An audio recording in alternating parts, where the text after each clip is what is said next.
Pemirsa, nama-nama menteri dan pejabat negara yang muncul dalam dokumen Panama Papers menjadi perhatian pemerintah. Di tengah dugaan adanya upaya menghindari pajak oleh sejumlah pihak, pemerintah membuat formulasi repatriasi atau pengembalian investasi ke tanah air dengan membentuk Satgas Tax Amnesty. Pemerintah mengumumkan dibentuknya tim task force atau satgas yang beranggotakan gabungan lembaga-lembaga negara di bawah koordinasi Menteri Keuangan. Satgas ini akan bertugas mendata investasi atau dana yang ditanam di luar negeri, sekaligus mengupayakan mengembalikan dana ini ke tanah air. Bersama dengan hal ini, pemerintah sedang mengupayakan adanya kebijakan tax amnesty. Buat tim task force bersama atau tim gabungan yang dikoordinasikan oleh Menteri Keuangan bersama dengan Dirjen Pajak karena satu entitas yang beranggotakan Jaksa Agung, Kapolri, PPATK, Menteri Hukum dan HAM, Bank Indonesia, OJK, dan Deplu. Saya pikir dalam waktu dekat akan segera direalisir. Akan dirapatkan Pak ya di sana? Oh iya. Yang lalu sebenarnya sudah ada rencana untuk rapat itu, tapi nampaknya Pak Presiden kan bersetujuan untuk yang namanya offshore company itu tidak semuanya itu berlatar belakang untuk melakukan kejahatan. Ada juga yang tidak, katakan misalnya untuk menghindari pajak ganda. Terkait isu yang berkembang, sejumlah nama pejabat negara yang disebut-sebut masuk dalam Panama Papers, sejumlah pejabat negara tersebut sudah membantah telah menginvestasikan sejumlah dana melalui sebuah perusahaan yang diduga milik mereka dan didaftarkan di Panama, sebuah negara bebas pajak yang menjadi surga investasi bagi pemegang modal di seluruh dunia. Saya tidak pernah terlibat di dalam itu dan saya tidak tahu itu Mayfair itu, dan seperti jawaban saya Anda baca di dalam Tempo itu jelas, dan saya tidak pernah berkeinginan sedikit pun untuk tidak membayar pajak. Yang menuntut orang tidak bersalah mundur itu yang salah. Pak, maka BPK akan menelusuri dana-dana yang ada di Panama Papers itu? Siapa yang memeriksa siapa? Enggak, maksudnya, tanya dong kepada Dirjen Pajak. Ada rumor, ada gosip katanya Rini di Panama Papers. Aku betul-betul nggak ngerti gitu loh. Malah ada yang menanyakan kepada saya gitu. Jika benar, skandal ini tentunya bukan sekadar persoalan pengemplangan pajak. Masuknya nama sejumlah pejabat publik dalam daftar Panama Papers juga merupakan persoalan etika yang menunjukkan minimnya sikap transparansi para pejabat publik. Bahkan skandal Panama Papers sudah menjadi sorotan dunia. Sejumlah pejabat dunia bahkan ada yang mundur. Sementara di sejumlah negara lain proses penyidikan pun tengah berlangsung. Tim Liputan Metro TV. Kami hadirkan dialog dengan tema Presiden terusik Panama Papers dengan sejumlah narasumber. Yang bersama saya adalah Bapak Justinus Prastowo, Direktur untuk Center for Indonesian Taxation Analysis. Terima kasih Mas Pras sudah bergabung bersama kami. Terima kasih Mbak Nini. Dan sudah bergabung lewat sambungan telepon Bapak M. Yusuf, Kepala PPATK. Selamat malam Pak Yusuf. Malam Mbak Nini. Baik, dan Mas Budi. Ya, dan kami masih menunggu untuk tersambung dengan juru bicara kepresidenan Bapak Johan Budi yang juga nanti akan tersambung lewat sambungan telepon, dan dialog ini akan kami sajikan setelah headline news pukul 19 waktu Indonesia Barat. Kembali dalam Prime Time News dengan dialog Presiden terusik Panama Papers. Mungkin saya langsung saja ke Pak M. Yusuf, Kepala PPATK. Pak Yusuf, peran PPATK dalam Satgas Panama Papers ini nanti seperti apa? Bahwa Satgas belum dibentuk ya. Kembali usulan kita agar ada nanti koordinasi yang jelas, karena salah satu amanah dari rekomendasi PPATK tahun 2012 perlu ada koordinasi antar kementerian terkait dengan kebijakan tax amnesty. Tapi walaupun demikian kita sudah bekerja dengan cara memfasilitasi data. Kita beberapa kita bandingkan antara data yang dari Panama Papers, dari offshore leak paper, kemudian dari yang data G20, tapi G20 kita masih minta dari Menkyu, kemudian yang data kita sudah ada. Nah, dari Panama Papers itu kita menemukan memang ada beberapa pihak yang sudah tercatat di PPATK. Ada dia itu political exposure, ada profesional, ada juga badan usaha atau badan hukum seperti itu. Nah, cuma masalahnya yang perlu dipahami oleh masyarakat bahwa di dalam Panama Papers kan belum bicara uang atau aset, baru nama saja. Sehingga ini tidak serta-merta orang itu salah, enggak juga.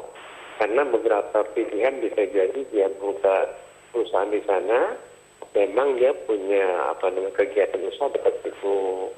Atau misalnya dia menganggap bahwa dari situ penyebutan lebih cepat di sana. Atau yang ketiga memang ada keinginan tidak baik menghindari pajak.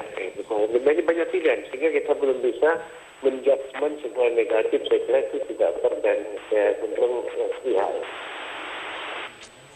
Sayang sekali ini sambungannya sepertinya kurang jelas begitu ya dengan Pak Yusuf. Kita akan kembali lagi mencoba disambungkan dengan Pak Yusuf. Saya ke Mas Pras dulu. Mas Pras, kalau kita lihat ini nanti harus apa yang difokuskan oleh Satgas Panama Papers ini? Mengingat juga nantinya akan ada Satgas dari pengampunan pajak begitu. Khusus untuk Panama Papers, apa yang harusnya difokuskan?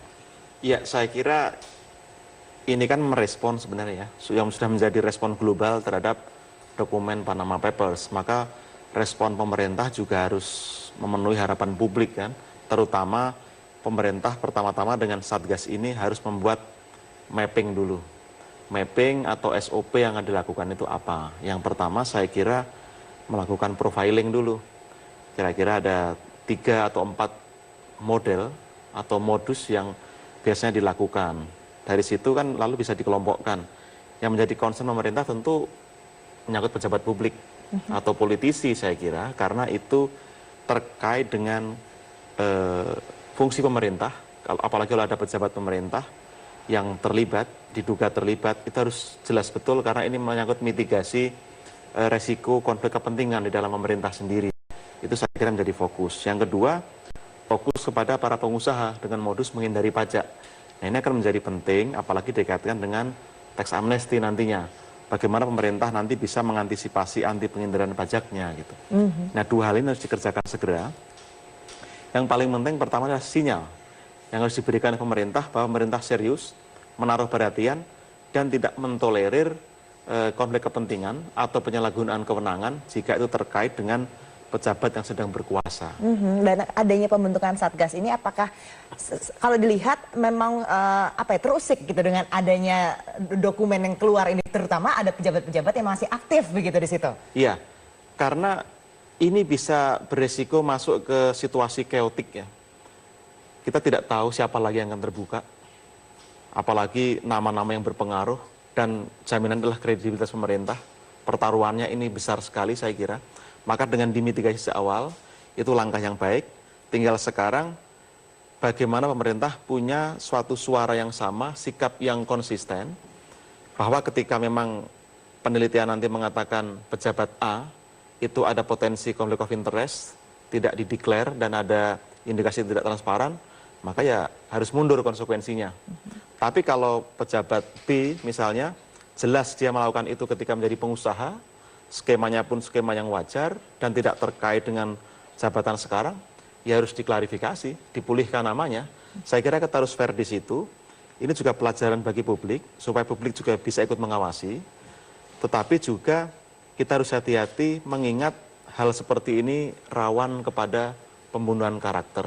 Di sisi lain, kalau Satgas ini tidak efektif, yang dikhawatirkan ini sekedar rame-rame dan manis-manis di depan, sementara kita tetap akan mendapatkan kehilangan di masa mendatang karena tidak membuat antisipasi langkah-langkah konkret yang harus dilakukan. Kalau melihat dari nama-nama yang akan dimasukkan Satgas ini kan high profile semua, bukan orang lapangan. Dan ada yang rawan di situ saya kira. Kenapa? Karena hampir semua ini kan ada di bawah Menko, baik Menko Polhukam maupun Menko Perekonomian. Saya kira perlu melibatkan institusi yang netral, yang independen, sehingga kredibilitas tim ini lebih terjamin gitu. Libatkan perguruan tinggi, akademisi, atau kalau perlu pihak yang mendapatkan akses ini diajak, karena bagaimanapun pemerintah membutuhkan akses kepada data itu gitu ya. Tanpa dilibatkan kita khawatir akan ada miskomunikasi, miskoordinasi. Jadi untuk menelisik nama-namanya dibutuhkan lembaga independen begitu untuk turut serta begitu. Saya kira demikian. Dan PR berikutnya adalah ini pekerjaan teknis. Ini bukan pekerjaan high profile yang hanya memproduksi isu atau wacana, tapi ini teknis karena ini harus mengenali modus detail skemanya seperti apa, lalu langkah-langkah antisipasi itu pun juga jelas, detail. Maka kalau perlu, termasuk akuntan publik, konsultan pajak, lawyer, itu dilibatkan sebagai tenaga ahli, sehingga kita bisa mendapat gambaran yang utuh menyeluruh. Oke, jadi seperti kata Wapres juga menyatakan bahwa ini tidak semuanya perbuatan ini ilegal. Ada semata-mata memang untuk kebutuhan bisnis, gitu dikatakan. Ya, harus ada tim yang bisa mapping itu tadi gitu ya. Saya coba mau ngecek dulu untuk Pak Yunus, apakah masih Pak Yusuf masih tersambung sama kami? Masih maju nih. Masih, oke.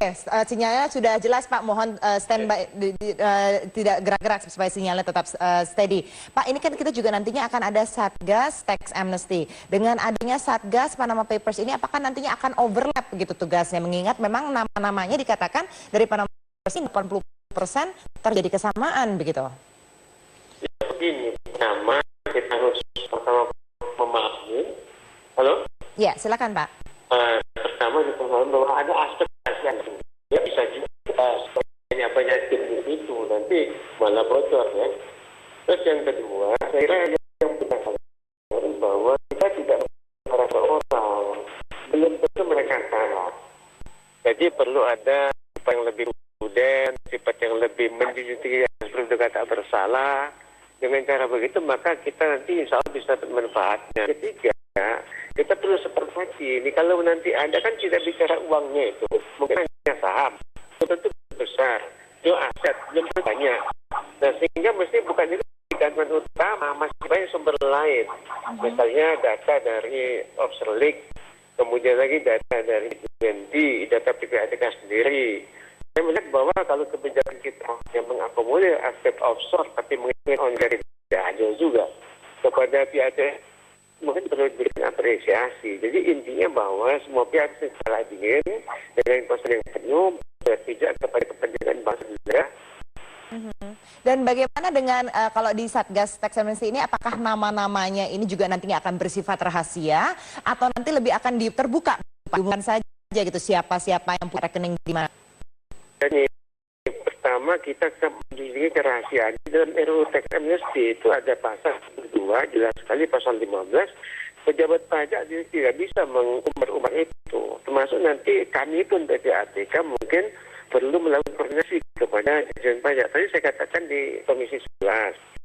Walaupun rahasia mungkin perlu juga diberikan akses kepada PPATK agar ada akuntabilitas. Dengan nanti pajak pada saat dia mengatakan bahwa pemasukan cuma sekian, kita pun berbanding.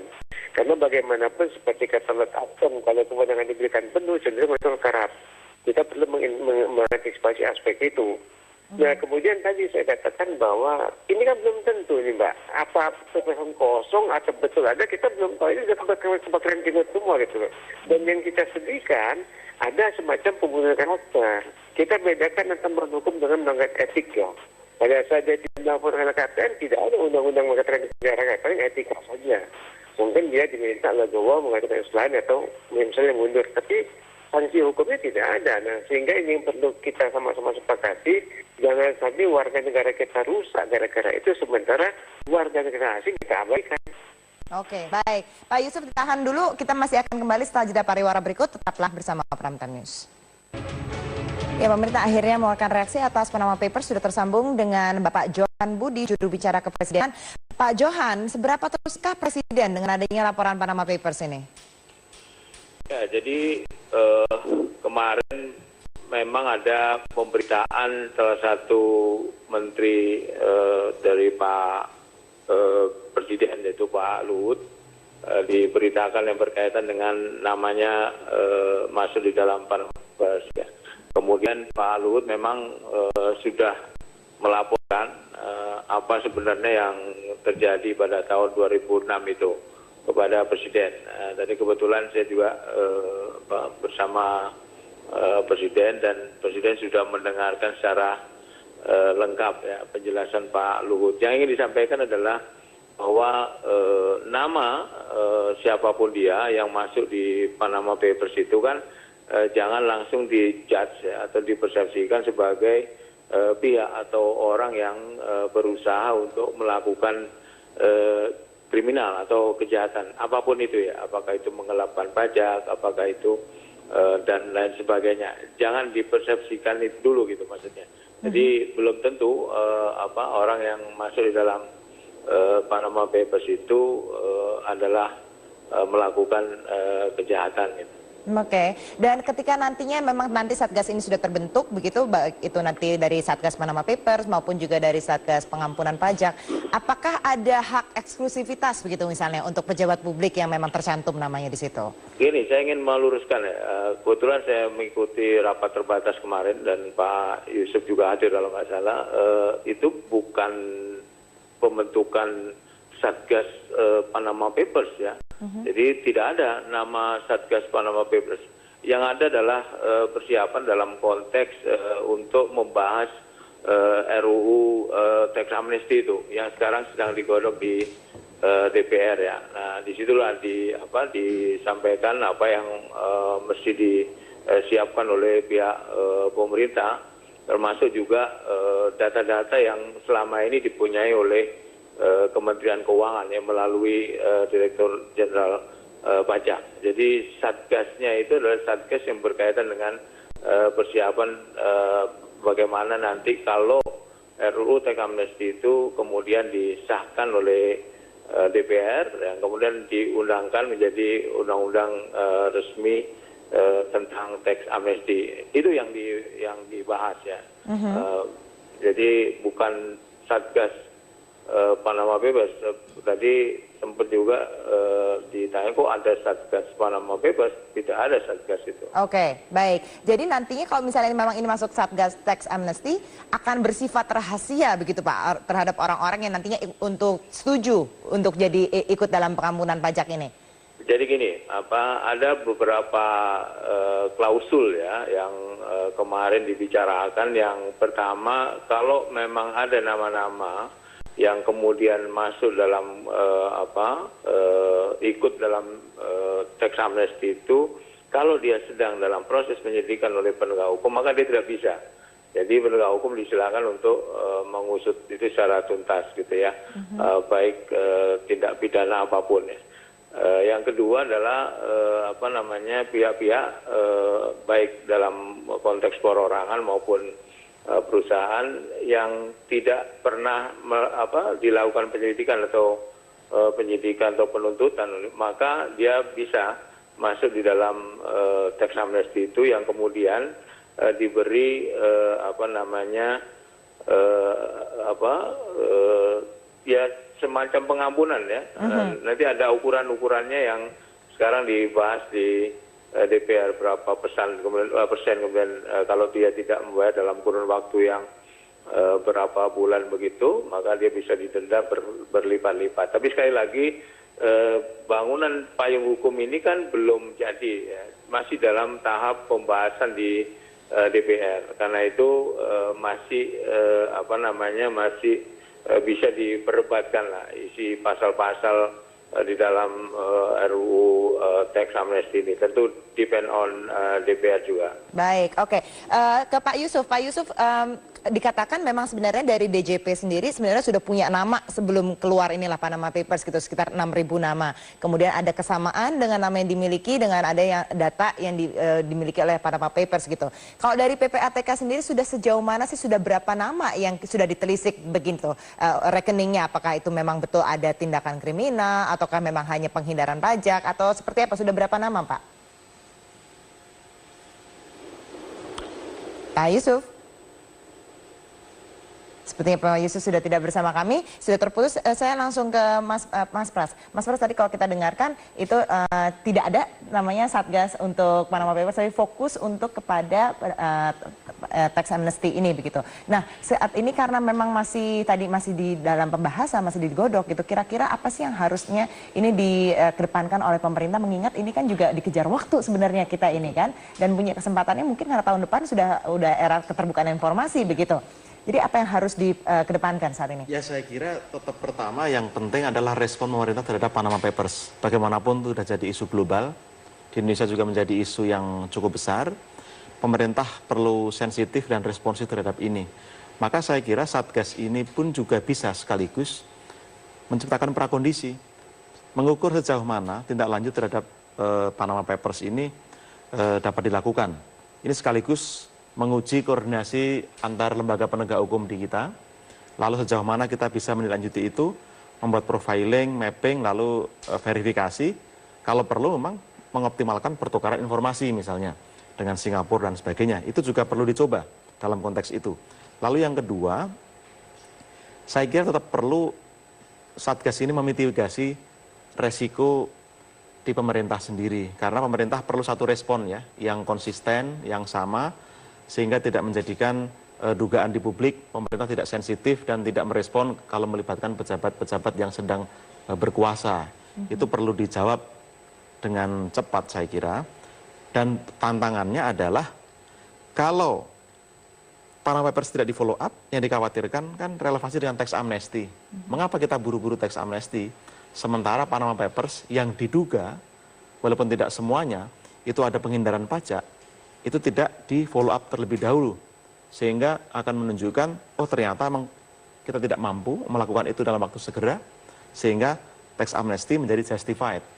Itu yang saya kira perlu di packaging dalam satu alur kebijakan dan strategi yang lebih jelas. Oke, bagaimana dengan klausul soal kerahasiaan tadi begitu? Ya. Apakah penting untuk sangat dirahasiakan? Kan Menku sendiri mengatakan bahwa ini nanti akan yang bocorin aja bisa ditindak pidana begitu. Seberapa pentingkah untuk menjaga kerahasiaan nama-nama ini? Ya, memang ini ada persoalan pasal amnesti justru.